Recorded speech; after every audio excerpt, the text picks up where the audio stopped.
Assalamualaikum warahmatullahi wabarakatuh.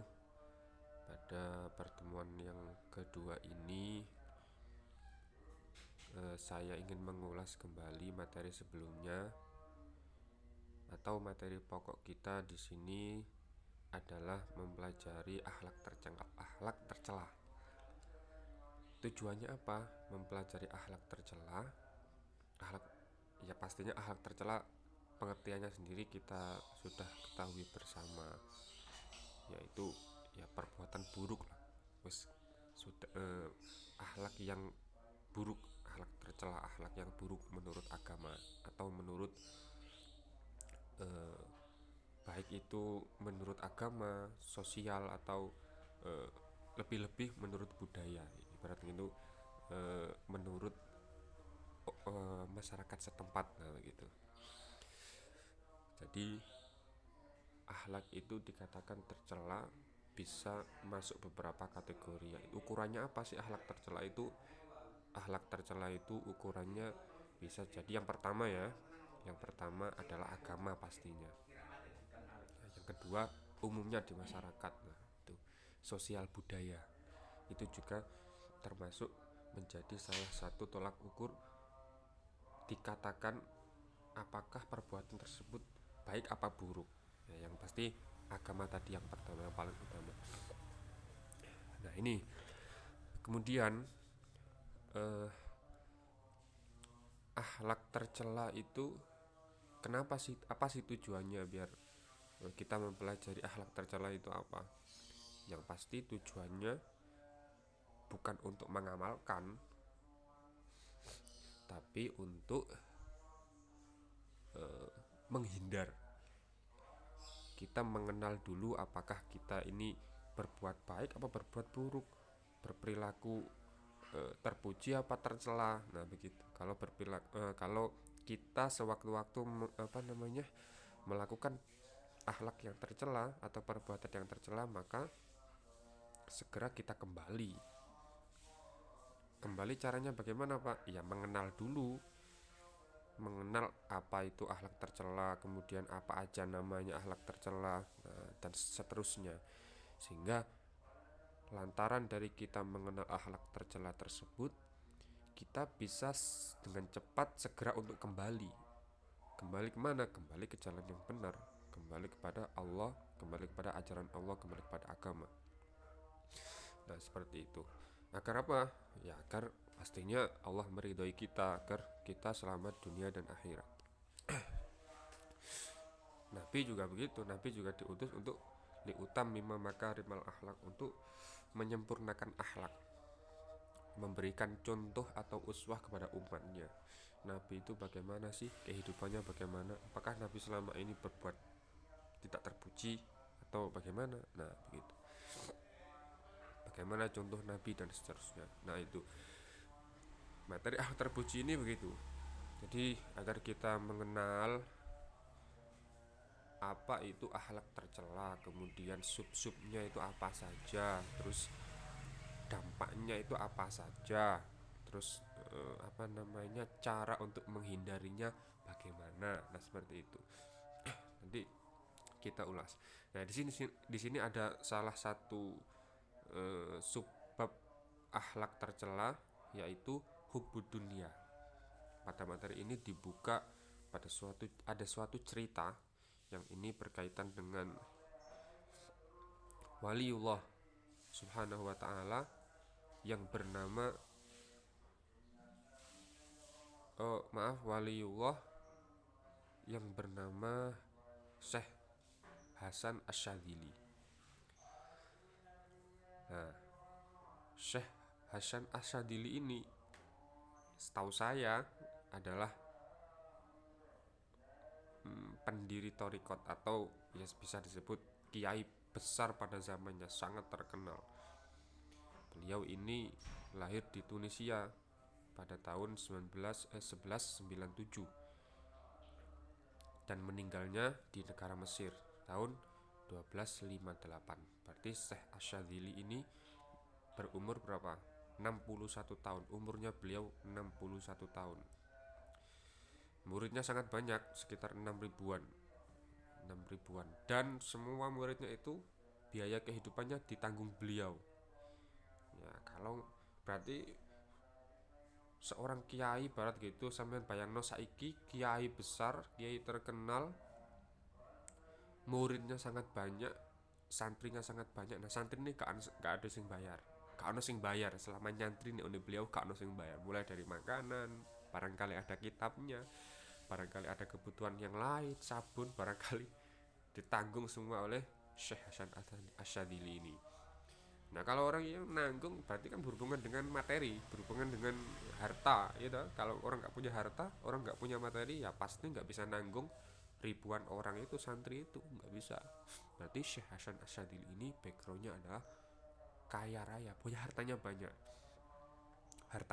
kaya raya. Nah, bagaimana gaya hidupnya Syekh Hasan Asyadili? Ya, bukan gaya hidupnya, kebetulan Syekh Hasan Asyadili ini adalah hartanya banyak, kaya raya, selalu berganti pakaian setiap hari, ganti pakaian ya. Kalau mungkin kalau umumnya pada waktu itu orang satu pakaian 3 hari, 5 hari, atau bahkan seminggu baru ganti, atau memang selama hidupnya cuma punya pakaian 3 helai, 3 setel misalnya, ya otomatis kan jarang ganti. Selama hidupnya cuma punya 3. Nah, Syekh Hasan Asyadili ini enggak. Syekh Hasan Asyadili ini hampir setiap hari ganti. Tidak hanya pakaian itu ganti, tapi dari memakai minyak wangi yang mahal. Kalau sekarang itu apa ya, minyak wangi mahal itu? Ya kalau di Indomaret ya Axe lah gitu, tulisannya AC itu. Nah, kalau di Indomaret, atau ada mungkin barangkali yang lebih mahal lagi ya toh, Casablanca yang apa gitu. Terus kendaraannya apa? Kendaraannya kereta yang ditarik 2 ekor kuda besar. Nah, kuda zaman sekarang aja mahal, zaman dulu ya mahal. Kuda itu ya memang kendaraan orang yang berkelas. Biasanya kalau perang pakai kuda ya. Raja-raja pakai kuda, ini 2 malahan. Dan Syekh Hasan Asyadili ini kendaraannya kereta ditarik oleh 2 ekor kuda. Kalau sekarang ya sama bisa bayangkan sendiri, sekarang harga kuda kalau kudanya besar miliaran, itu bisa 2 miliar, bisa sampai 5 miliar. Nah, kalau 2 ya 10 miliar, kendaraan 10 miliar. Kalau sekarang sekitar kendaraannya Rolls Royce. Nah, jadi ya sama bisa bayangkan ya bagaimana Syekh Hasan Asyadili ini backgroundnya kaya raya orangnya. Syekh wali besar pada zamannya, kiai besar yang sangat terkenal, muridnya sangat banyak, sangat kaya raya. Nah, suatu hari ini ada seorang santri dari mana, dari Tunisia, yang ingin sekali bersilaturahim kepada beliau. Ibarat gitu, ada santri luar pengen ketemu dengan Syekh ini, pengen ketemu dengan kiai, aku pengen lah sowan kepada Syekh Hasan. Sangat terkenal seantero, terkenal wali Syekh Hasan itu terkenal di mana-mana, beliau seorang wali. Nah, setelah santri ini menempuh perjalanan jauh sampai di Mesir dan terkejut, kaget. Pas waktu sampai di Mesir, sampai ke kediaman Syekh Hasan, santri itu mau kaget. Kaget apa? Melihat rumah Syekh Hasan Asyadili dan gaya hidupnya. Wih, tepaan rumahnya sangat besar, sangat mewah, kendaraannya sangat mewah, pembantunya sangat banyak. Pokok ibarat gitu, duniane malar-malar lah. Mobil kuda dipajang ning ngarepe garasi mobil wis. Pembantunya 16. Dan menurut santri ini tadi, ya, dia kan mempunyai bayangan bahwasanya wali itu kehidupannya ya bukan begitu. Wali itu kehidupannya sederhana gitu. Kiai itu menurut dia, di pikiran dia itu kiai yo sederhana, gak duwe pekerjaan gitu itu. Gak duwe bisnis ya. Kiai itu pokoknya nerima amplopan undangan, amplopan gitu aja. Terus kendaraannya sepeda motor biasa. Iki kok terkenal wali, sugih, iki wali temen tak gak ya? Ya santri itu tadi begitu, pastinya begitu dalam hatinya. Nah, akhirnya tujuannya santri tersebut bertemu dengan Syekh Hasan Asyadili tercapai. Pas waktu ketemu, Syekh Hasan ini kemudian menyampaikan kepada santri tersebut, menyampaikan sebuah pesan. Beliau bilang, sampaikanlah kepada gurumu, sampai kapan hubbud dunia terus. Nah, Syekh Hasan ini bilang kepada santrinya tersebut, ngomong, iki sampai naune gurumu yo, tak kei sebuah apa jenenge pesan, sampai kapan apa jenenge hubud cinta dunia terus, aku sampai kapan. Nah, ya santri tersebut tadi yo kaget tuh, sangat kaget, sangat kaget ketika Syekh Hasan Asyadili mengatakan tersebut. Kenapa? Ya, karena gurunya tidak memiliki harta sama sekali, belas gadas. Nah, santri mau dua guru, kan kebetulan punya guru, tapi gurunya tadi itu tidak punya harta sama sekali, tidak memiliki harta sama sekali. Bantal aja nggak duwe, bantal gawe turu aja nggak duwe. Sementara dibandingkan Syekh Hasan Asyadili bergaya hidup sangat mewah, santri tersebut ya sampai kaget, sampai gumun. Kok ono kiwali kiai besar kok santrine akeh uripe mewah ngene, mobil Rolls Royce, omahe gede, ya toh, pembantune akeh. Nah iki kok malah Syekh Hasan kok malah ngomong nangone guru apa jenenge titip pesan koyo ngono nek guruku, padahal guruku wong gak duwe belas kere. Akhirnya setelah hajatnya untuk bertemu Syekh Hasan ini tercapai, akhirnya santri ini pulang lagi ke negaranya, pulang lagi ke daerahnya. Setelah sampai di rumah, ketemu sama gurunya, guru ngajinya ketemu sama guru ngajinya. Nah, ditakoi sama guru ngajinya, piye wis ketemu Syekh Hasan, ada pesan nggak dari Syekh Hasan Asyadili nangone aku? Santri itu pertama tidak ngaku, tetapi setelah didesak terus, piye to wis ta, ayo sampai no mau diomongi opo karo Syekh Hasan. Nah, disampaikanlah pesan yang dikatakan Syekh Hasan tadi tersebut, sampai kapan gurunya hubud dunia begitu. Nah, sampai kapan sampean apa cinta dunia Pak Guru begitu. Itu pesan Syekh Hasan.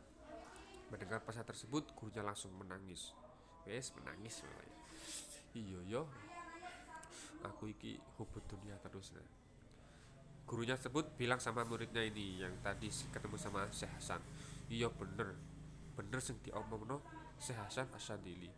Dia kaya, banyak harta, kendaraannya bagus, rumahnya bagus, tetapi dunia tidak pernah dipikiri, wis gak pernah mikir dunyane, tidak pernah dimasukkan dalam hati, tidak berlebihan sama sekali, tidak menjadikan dunia yang ia punya itu sebagai tujuan. Bahkan dunia atau hartanya tersebut digunakan untuk tujuan akhirat, digunakan untuk tujuan berjuang atau untuk mencari ridhonya Allah Subhanahu wa taala. Gurunya tersebut bilang, aku iki mau gak duwe tapi aku mikirno donya terus. Aku iki mau gak duwe tapi aku kedonyan. Nah, gurunya santri tadi bilang begitu.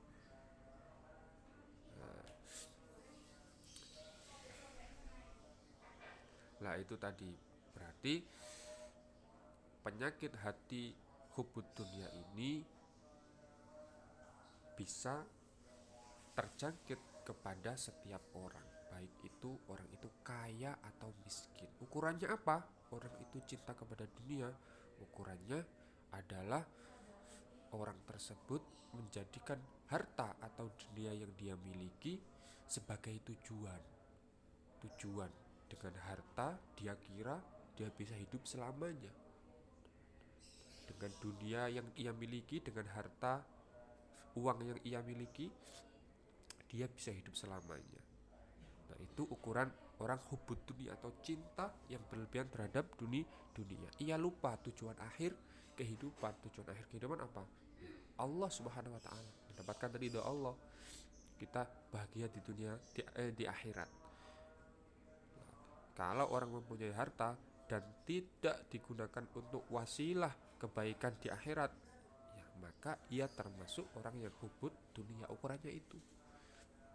Padahal kita tahu sendiri dunia ini, harta yang kita miliki bukan tujuan kita hidup. Wong yo kita mati toh umur cuman 65 tahun, 60 sampai 65 tahun sekitar, selebihnya ya bonus. Ya, jadi itu tadi. Nah, ini adalah salah satu cuplikan cerita. Nah, nanti sampean baca sendiri karena ini hanya mengulas sifatnya. Ya, kemarin kan sebenarnya sudah.